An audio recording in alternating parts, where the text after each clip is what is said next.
नमस्कार। स्वागत एवं अभिनंदन पुनः मेरे चैनल अक्षय ज्ञान पे।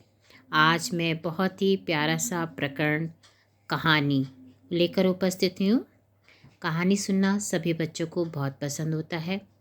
तो बच्चों कहानी कब सुनते हैं? तो बच्चों का सीधा सा उत्तर होता है रात में। कहानी किससे सुनते हैं? दादी से। तो कहानियाँ दादी या नानी ही सुनाया करती, मम्मी और पापा कम सुनाते हैं। जिनके घर में दादी नहीं होंगी तो मम्मी ही कहानी सुनाती हैं।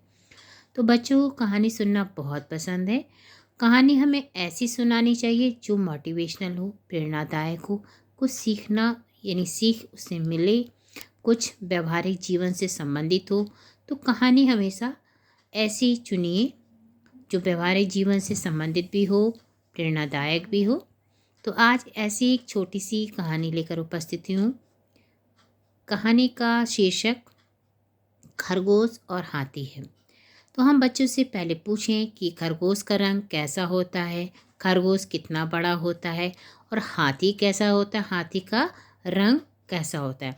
तो खरगोश का रंग सफ़ेद होता है और हाथी का रंग काला होता है। तो काला और सफ़ेद, काले का विपरीत सफ़ेद होता है, बिल्कुल उल्टा। तो खरगोश बहुत छोटा और हाथी उससे बड़ा। तो दोनों विपरीत हैं। तो देखिए आज ये खरगोश हाथी की हम लोग कहानी पढ़ेंगे। तो आइए चलिए कहानी की ओर चलते हैं। जंगल में हाथियों का झुंड रहता था। एक बार पानी नहीं बरसा, तालाब और नदी नाले सूख गए। दूर जंगल में एक बड़ा तालाब था। वह सदा पानी से भरा रहता था। हाथी उस तालाब की ओर चले गए। जब प्यास लगेगी तो हम कहीं ना कहीं तलाशेंगे। तो हाथी को जब पता चला होगा कि दूर जो तालाब है वो पानी से भरा हुआ है, तो हाथी उस तालाब की ओर चला गया। तालाब के चारों ओर खरगोश बिल बनाकर रहते थे। हाथियों के पैरों के नीचे आकर बिल दब गए और कुछ खरगोश मारे गए। तो भाई ये तो बहुत ख़राब बात है। अगर आप चल रहे थे तो देखना चाहिए था नीचे, लेकिन वो तो अपनी मस्ती में थे और बेचारे खरगोश को रोनते हुए वो तालाब की ओर बढ़ गए। एक खरगोश ने कहा, चलो यहाँ से कहीं और चलें। तब कुछ और साथी बोले, यह हमारी भूमि है, हम भय से इसको छोड़कर नहीं जा सकते। कुछ ऐसा काम करें कि हाथी ही इस ओर ना आए। देखिए कितनी अच्छी बात बोली खरगोश ने। माफ़ कीजिएगा। एक खरगोश ने क्या कहा, चलो यहाँ से कहीं चलें, क्योंकि वो डर गया था। बहुत सारे साथी उसके मारे भी गए, वो डर गया। लेकिन तब कुछ साथी बोले, ये हमारी भूमि है, हम भय से इसको छोड़कर नहीं जाएंगे। तो हमें हमेशा परिस्थितियों से डरना नहीं चाहिए। क्यों बच्चों, सही है कि नहीं? उसका डटकर मुकाबला करना चाहिए। कुछ ऐसा काम करे कि हाथी इस ओर ना आए। तो आगे देखते हैं। लंबकर्ण नाम के एक खरगोश ने कहा, आप सब चिंता न करें, मैं ऐसा उपाय करूँगा कि हाथी यहाँ से चले जाएंगे। कितना अच्छा ये खरगोश है। उसका नाम क्या था? लंबकर्ण।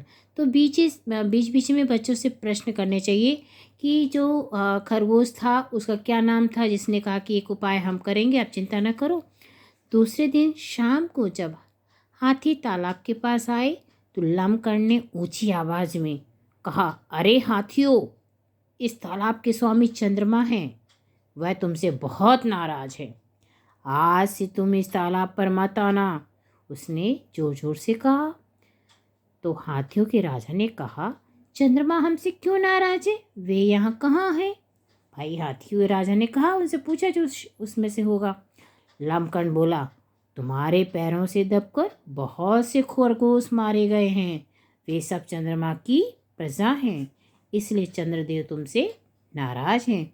वे इस समय तालाब में उतरे हैं, तुम उनके दर्शन करना चाहते हो तो मेरे साथ चलो। लंबकर्ण हाथियों के राजा को तालाब के किनारे ले गया और उसे पानी में चंद्रमा का प्रतिबिंब दिखाया। हाथियों का राजा भयभीत हो गया। वह हाथियों के झुंड के साथ वहाँ से दूसरी जगह चला गया और खरगोश आनंद से रहने लगे।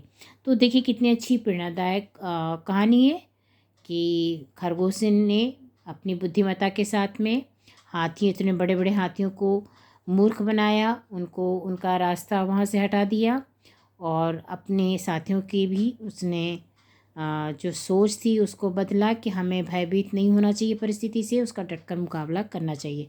तो आया ना मज़ा? बहुत अच्छी कहानी है।